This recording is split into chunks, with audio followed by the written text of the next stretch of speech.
Now you have the basic idea of how dropshipping works and how you need to get started. You can begin to think about how you're going to build your own business. This all begins with choosing your product and choosing your industry or niche. The product, of course, is going to be the item that you intend to sell, and this is going to be dictated by the industry or niche that you choose to enter. An industry or niche is the subject matter that you intend to write on and the industry that you want to operate your business in. This is important. The choice is going to impact on everything from the price of your products to the type of person you'll be selling to the type of businesses you'll be working with. The reason we call it a niche, or niche as some people pronounce it, when talking about an online business, is that a niche is a particular category. This is not only your subject matter, but also the type of person who is going to be reading your content. It's very important that you choose this correctly because the niche will affect the size of your potential audience. When you choose a subject matter, you want it to be one with niche appeal. This means it's aimed at a particular type of person who is specifically interested in that type of thing. An example of a niche might be knitting. Now, if you have a blog about knitting and you sell knitting paraphernalia, only people who are interested in knitting are going to read your blog and buy from you. This way, you've cut out a niche for yourself rather than trying to appeal to everyone. That in turn means that you have drastically reduced the amount of competition you're facing. Now you don't need to compete with the biggest companies on the net, and you'll find that paying for things like AdWords advertising is considerably more affordable than it would be for a more general topic. Likewise, getting to the top of Google for relevant keywords like buy knitting gear online is going to be far easier than trying to get a general e commerce keyword like shop online. The latter will put you up against mega companies like Amazon and pretty much every other online business on the net. But the problem with choosing a niche topic is that sometimes it can be too narrow, to the point where no one is interested in buying from you. If your niche is puppies with three legs, then you're going to have a very small number of amputee puppy owners who can buy from you. You'll find it relatively easy to dominate the search engines and to be the number one supplier of products in that area. However, once you've sold to all 200 readers, well, you've pretty much reached the limit of what you can sell. On the other hand, a niche like fitness may be considered too broad. Buy fitness clothes online is a hugely popular search term that companies like Sports Direct, Sweaty Betty, and Mountain Warehouse dominate. Even ranking for search terms like how to build muscle is going to be very difficult. The perfect niche or industry is one with a broad appeal, but which still gives you a unique twist. This way, you'll be able to appeal to a lot of people, but you'll also be able to avoid directly competing with the biggest competitors. This will also give you a better route to market, which is a term that describes any direct access you might have to your target audience. An example of a route to market would be a forum dedicated to the subject matter you're writing about, or an industry magazine. With all this in mind, how do you find the perfect niche for you? Well, there are a few things to consider. Now, a lot of people watching this are going to already have a blog or a website. In that case, the best niche is obviously going to be the one that you're already in. All you need to do is simply pick a product that your current readership will enjoy. You should already have their trust, so all that's left to do is to offer them products and explain how and why they can benefit from them. Then there's an area you're already interested in. This will often align with the last point, but you should always pick a niche that you find personally interesting. This makes a gigantic difference to the quality of the content you put out, to your ability to pick the best products, and more. Remember, as a blog owner, you're going to be required to write thousands of lines of content on this subject in order to demonstrate your expertise and to gain the trust of your voters. If you don't know anything about the niche, this is going to come across in your writing and you're going to find it a very dull job. On the other hand, if you have a legitimate love of the niche you're writing in, you'll find it no chore at all to write all that content, and you'll find it much easier to wow your readers with what you know.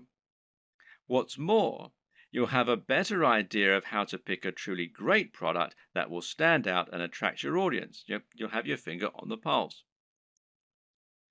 There are also niches where you have an upper hand. Again, this relates directly to the previous two examples in many cases. Suffice to say that most of us will have contacts and advantages in some niches that give us an edge. Perhaps, for example, you happen to know the owner of a very big fitness website or of a very big fitness magazine. Knowing this person will thereby make it much easier for you to get a cheaper advert or maybe even an article inside the magazine. Now you can reach out to that audience directly and hopefully sell more product. Have a long think about your list of contacts and friends, and then consider finding a product that will let you make the most of those advantages. If you look at affiliate marketing, digital products, and internet marketing as a whole, you'll notice that certain niches stand out as being far the most popular, and those are fitness, making money, and dating. Now, why are these the most popular niches? On the one hand, it's because they have the broadest appeal. But the biggest reason is that they offer the best value proposition. A value proposition is basically the way in which your business is able to offer value. This is the way that your products can change people's lives. What is the end result of owning your product? If you're selling a hair dryer, then what you're really selling is the convenience and dry hair. If you're selling clothes, then what you're really selling is the ability to feel good about yourself, to look sexy, and hopefully to thrive in your career and in dating as a result. This is what sells. Try and sell a book about cats, and you're not really offering much beyond a few hours of entertainment. But sell a book about making money, and you're selling a dream. By choosing a product that can really change people's lives, you're providing much more value, even if the manufacturing costs stay the same. Now, this lets you charge more and make more money as a result, and it basically comes down to the niche. In order to tick all these boxes, one strategy you can use is to target a sub-niche, a niche within a niche. An example of this is targeting a specific type of person within the fitness niche. How about fitness for the over 50s or dieting for the diabetic? You could even do strength training for martial artists. In this latter example, you've actually combined two separate niches in order to offer something truly unique and interesting. Now you have your niche. The next thing to do is to pick an actual product. From there, you can find the manufacturer to help you provide it. The important thing here is there should always be a clear synergy between your branding, your ethos, and your product. That is to say, you should have a real affinity with the product and be selling it as an extension of your mission statement. What you must not do is simply find the first product you can sell within your niche and then go out and try to sell it. An example might be to create a fitness website, build an audience, and then sell a really basic protein shake that is already well known. Can this work? Well, sure it can, but why would people bother to buy from you when there are countless other sites where they can find the exact same thing, or when they can buy it down their local high street? Likewise, if you're selling a product that is obviously not your own and is so generic, it can actually hurt your trustworthiness. It's clear that you're trying to make money, which isn't a bad thing in itself, but you're not offering any unique value in return. You're just saying, oh yeah, and why not buy this generic product while you're here? On the other hand, if you can find a product that is somewhat new, somewhat different, and that mirrors your personal approach to fitness, to business, or whatever your niche is, then you can sell something that you really believe in and can get excited about. And this is something that will come across and make itself apparent for your visitors too. This is one reason why it can be so great to have a hand in helping design the product, as with a supplement, for example, where you get to choose the ingredients. Similarly, you can make money from selling a product that is a little lesser known and that you find particularly interesting and exciting. The best brands will be the ones that can grow with you. Find a company that's doing something new and exciting and express that you'd like to work with them. From there, you can then focus on growing and building your business. And this will help you to form a real relationship that's mutually beneficial and that your customers can appreciate too. Of course, there are many smaller considerations to keep in mind when selling your products. Should you sell a consumable or should you sell something that will last a long time? Should you sell a product that's very expensive or one that's very affordable?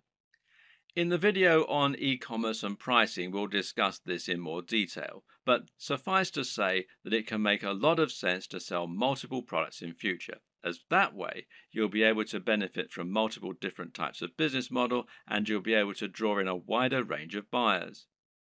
Having a range of prices means you can cater to people with all kinds of budgets and build some loyal customers who might increase their average spend with you over time. For example, a cheap consumable has the distinct advantage of being something that will keep your visitors coming back. If you sell a protein shake, for instance, then your buyers will probably want this about once every month. If you provide a reliable service and appealing prices, then this is an excellent way to get repeat business and to have a recurring income, which in turn will be highly convenient by letting you make more concrete plans for your budgeting, etc. Another option is to run a box business. Now, these are businesses that sell selections of products on a recurring basis. Someone will subscribe to your business and you'll send them a package containing a set number of products each month. This could be a range of different items or it could be one thing. Loot Crate, for example, is a business that sends pop culture merchandise to comic book and games fans. Part of the fun of this service is that they never know exactly what they're going to get, but it will always be something interesting and exciting. Then again, you also get men's grooming services that send the same selection of consumable razors, shaving foams, etc. to their customers every month. This is a different way to create your dropshipping business, one that allows you to add some real extra value and also to promote the products of your partners in an exciting way. There are many other ways you can add value too, whether it's providing freebies like some kind of PDF, offering the best discounts, or somehow upgrading the product you're offering before it reaches the customer. Whatever you decide, the big question to ask yourself is, what value are you providing? What are you offering on top of the products themselves? How are you providing value not only for the customers but also for the suppliers? And what advantages do they get by coming to you instead of going to somewhere like Amazon? Finally, of course, you need to ask yourself what types of products will sell well. And this is particularly important when you first start out and you perhaps only have one item to begin with. If you're going to begin your store with just one item, then it's highly important that this one item be something that will sell well and get your business off to the best start. And the best way to do this is to pick something that has a very clear function and which is easy to explain. Solve the problem that your visitors have. What do people in this niche need? And how can you solve that issue for them? If you can answer this, you should have no problem selling your first item as long as it's well made and as long as you're persuasive enough to make it sound amazing. If you already have a website and an audience, then you can skip this video. Otherwise, it's crucial that you keep watching in order to ensure that your brand is aligned with your business model and the product you're selling. A good place to start is by asking what exactly a brand is. A brand is much more than a logo. Rather, it's an ethos, a mission statement, and an approach to business.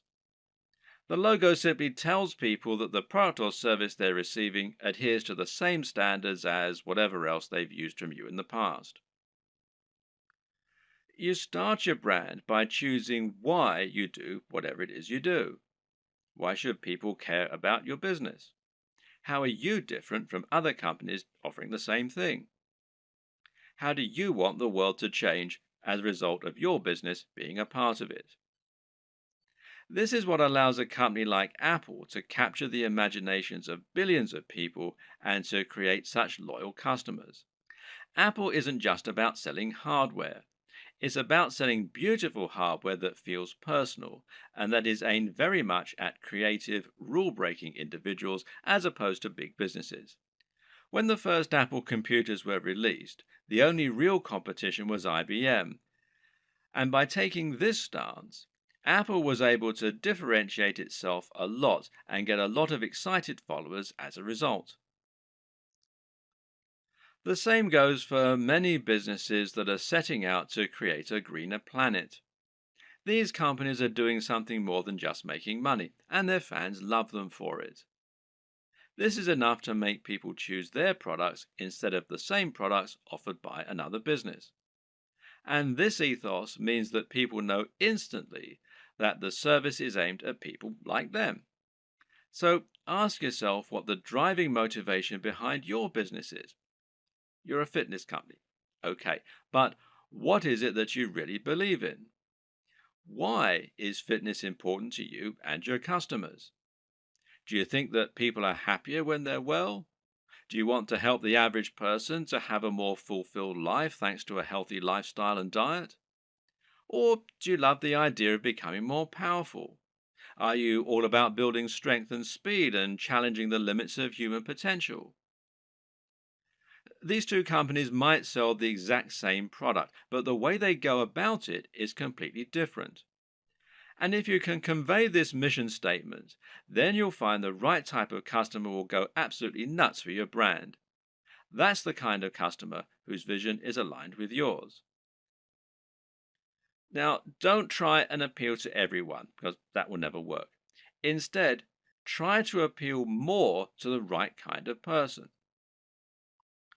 One way to do this is through your logo and your web design. The objective of a great logo is to communicate what your business is all about. You're trying to tell people what you sell and why you sell it as soon as they look at your business. So, say your company was all about health and natural products. Then you might make a logo that had a tree on it or a heart, and it would probably be green in color and have an uplifting, healthy sounding name. Conversely, if your business is all about punishing workouts in the gym, then your logo might include a picture of a dumbbell or a barbell and have the word iron in it somewhere. The idea is that the combination of your logo, company name, and perhaps blog posts is enough to tell any visitor to your site right away that this is a company aimed squarely at them, selling products they're going to love. This should also extend throughout your site design. Meanwhile, make sure that your logo is designed using a vector file, meaning that it's made in Illustrator or a similar piece of software that keeps it easy for you to edit and resize. And avoid using cliches. Once again, this is a good place to invest a little of your own money up front. It'll pay off in the long term. The mistake that a lot of people make is to try and sell right away. This can work sometimes, but it's not generally the best way to build trust, grow an audience, and ultimately secure the best long term profits. That's because it's somewhat similar to walking up to an attractive stranger in the bar and asking if they want to come home with you. 99% of the time, this will be met with a slap. Most people prefer to get to know the person propositioning them at least a little bit first. So you need to try and introduce yourself properly and let the person feel that they know you and that they can trust you. This is the exact same for a business when you're trying to sell something. Imagine approaching a stranger in the street and asking if they want to buy from you. This is the basic concept of content marketing. To build an audience of people who love your content and who trust your opinion so that you can convince them to buy the products you recommend and so that you can keep bringing people back to your site time and time again, giving you multiple opportunities to make a sale. The way you do this is to start by writing high quality content and to post this to a blog on a regular basis. The more you write and the more you research your subject matter and make it different and interesting, the faster you'll build a dedicated audience you can sell to. Demonstrate that you really know what you're talking about, that you only recommend things you genuinely believe in, and that your audience can trust you to be a resource for more useful ideas and information. Likewise, try to build your mailing list and social media presence. Incorporate your brand strongly on all your social media pages and in anything else you create so that people will know they're dealing with the same business. Getting someone to follow you on social media when they think they might be interested in your brand is far easier than getting them to buy a product from you and actually spend money. Social media accounts will meanwhile help you to bring more new customers to your site by letting people share with their network.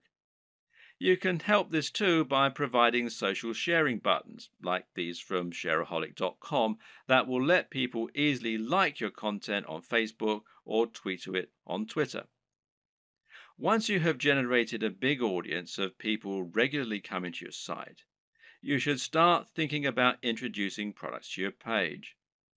If you've really created a brand you believe in, and if you've been providing real value in your content, you should find you have true fans, and a true fan will be desperate to buy your product when you start selling them.